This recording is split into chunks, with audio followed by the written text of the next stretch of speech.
Hello everyone, I'm Brian. Today I'm reacting to How Shiva Mastered Death, the final and fifth episode of Shiva Living Death. So, how to practice death every day. That's a weird thing to say to someone, you know. It's like, hey, you want to practice death every day? It's like, wait, death only happens once. But actually there's an old quote I remember hearing. It said a hero only dies once, but a coward dies many times before his death. So basically, like if you don't, how do I say, you retreat, you run away from life, you run away from a fight, you run away from bravery and all that. I believe that was kind of the statement that was said to that. If you, in a sense, if you're a coward, you run away from life in general. So I'm wondering if this is what potentially we will be discussed here, how to practice death every day. Basically, how to kind of live life to the fullest. But I'm not sure. Let's go ahead and get started. Your body should sleep, your mind should sleep, everything should sleep, but you must be awake. Every day you have free enlightenment when you go to sleep. But the problem is you're unconscious.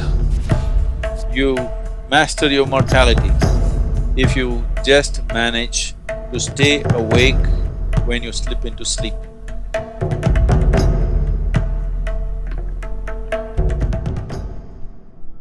There are various aspects to that which we refer to as Shiva. The boundless reality is referred to as Shiva. The greatest of the yogis has been referred to as Shiva. His dance is referred to as Shiva, his music is referred to as Shiva, his stillness is referred to as Shiva. But of all this, he being a yogi is of the greatest importance in terms of opening up a door of possibility for every other human being. Somebody may be many things, but for the world, that dimension which is a possibility for the world is the most important thing. So he being a yogi is the most important thing. Being a yogi means many things. One aspect of a yogi is that he sleeps in his wakefulness and is awake in his sleep. That this must be fully awake, but if you check the parameters of the body, it must be asleep. In sleep, everything should be asleep, but you must be awake. Your body should sleep, your mind should sleep, everything should sleep, but you must be awake.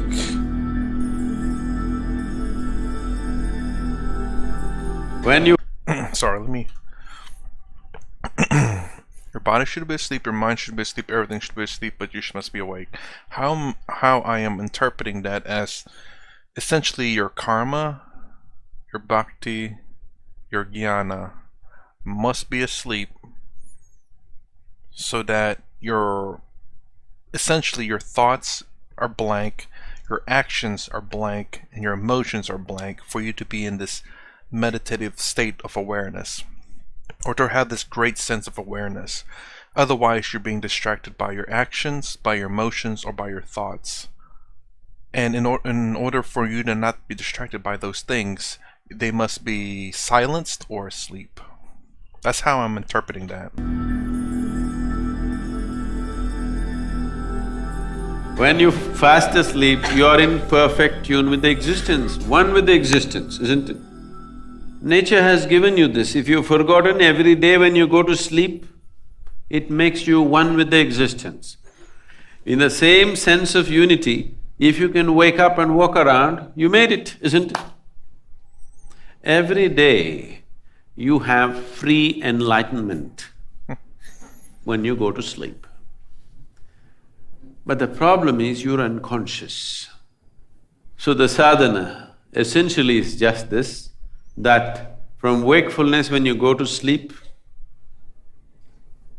a certain part of you goes to sleep, a certain part of you, if it still stays awake, then you made it. Otherwise, when you wake up, a certain part of you still continues to sleep, then you made it.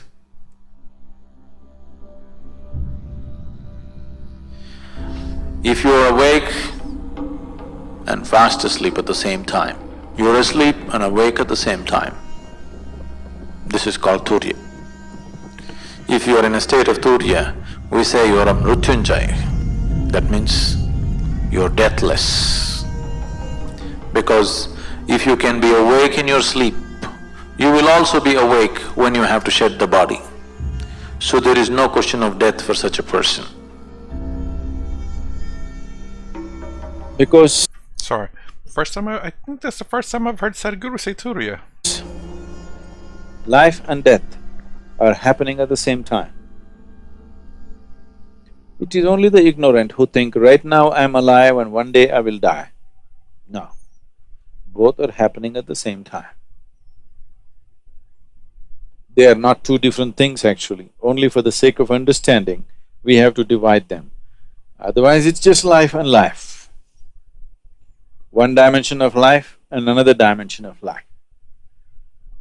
So this sensation from one dimension of life to another becomes an easy doorway. Every day you have this doorway available to you, that is, between wakefulness and sleep is as good as life and death. If you know how to exploit this doorway, if you stay alert till that last moment, do you ever know when you actually slept off? No. You think you're there, but after some time, you don't know when you slept. If you can take yourself to that moment, it's as good as being conscious at the moment of death. You master your mortality if you just manage to stay awake when you slip into sleep. Interesting. See, this is an opportunity for you. The best preparation for death is make an attempt to try to fall asleep consciously. Instead of drifting away, if you shift from wakefulness to sleep consciously, death will become a play. So, the moment of sleep is a tremendous opportunity.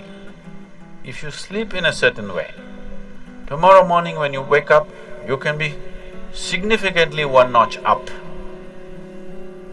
Every day you have this opportunity to practice death. If you can manage that moment, like,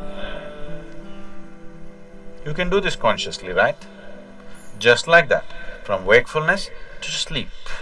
If you can do it that way, that's it, you're Mrutyunjay, because there's no death for you.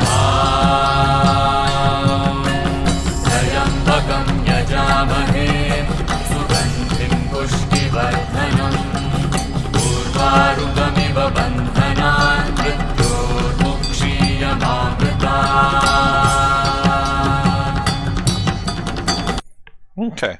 As much as I'd love to listen to a lot of the songs, YouTube is very, very terrible for listening to music, so hopefully that music is still in there.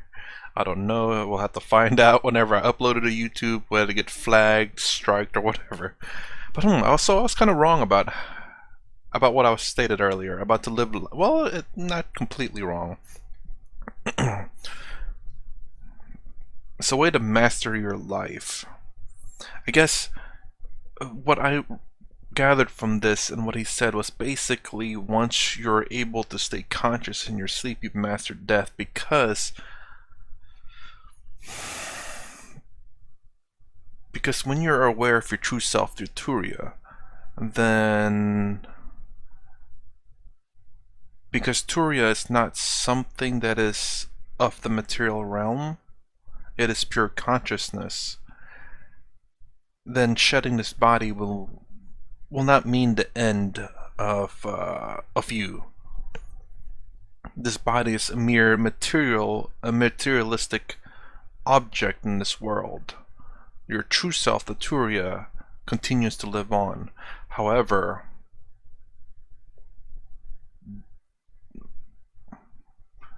when the whole point, I don't know if Sadhguru talks about this in such a way, about the end of rebirth, basically. So once you've obtained enlightenment, that you no longer come back in this life. So once you've obtained understanding or awareness,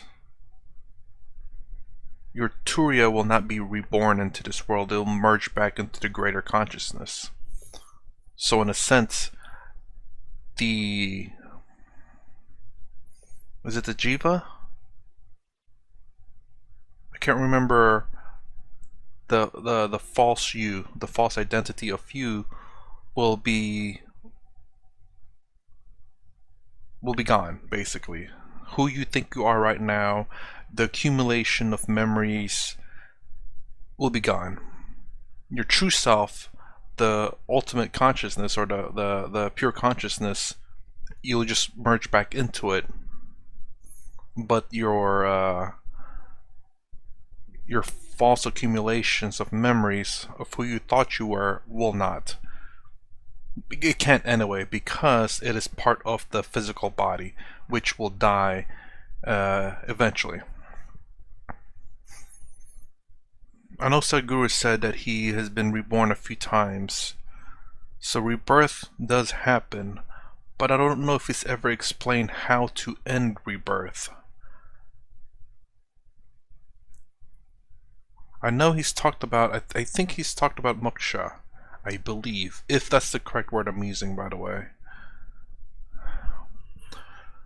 So again, I'm not sure how Sadhguru stands on that, whether your Turiya is constantly being reborn in this world until you become aware, until you reach enlightenment, and then you're released from this rebirth.